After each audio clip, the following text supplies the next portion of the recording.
Magandang hapon sa inyo mga kabuk. Shoutout nga pala sa mga followers ko at sa magiging followers ko pa. Shoutout sa inyo. Yan. Guys, ito nga pala si Kabukpay ninyo, Kabukpay Vlogger.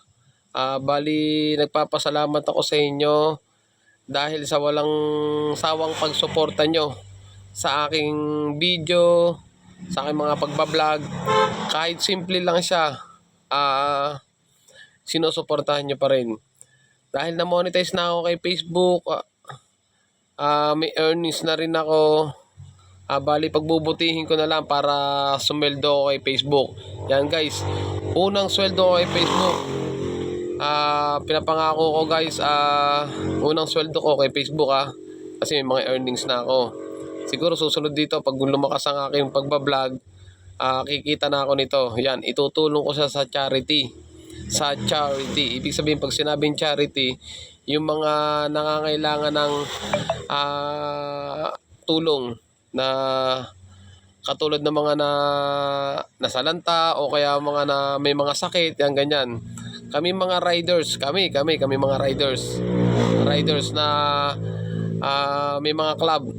Bali ang sinalihan ko nga palang rider club ay ito ay Batang Kalawan. Kasasali ko lang sa kanya sa Batang Kalawan.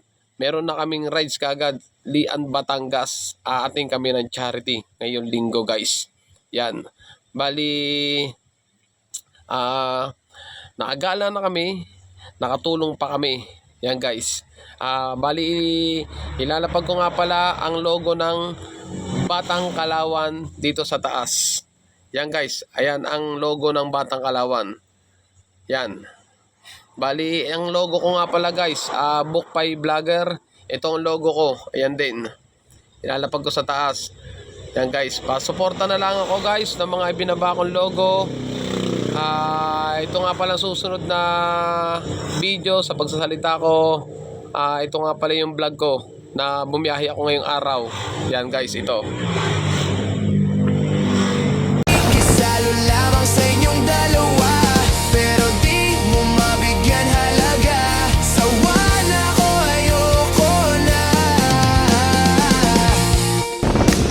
Bakit di mo man lang maintindihan?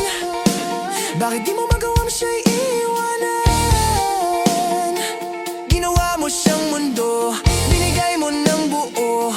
Kung ano ang meron ka't ngayon, sinasayang niya yung pinapangarap ko. Ngayon, ikaw ay nakasanal na naman sa balikat ko. Ngayon, nandito na naman handang dumamay sa'yo. Ganap ko may tagapayo mo, hinihiling ko na kung sana lang.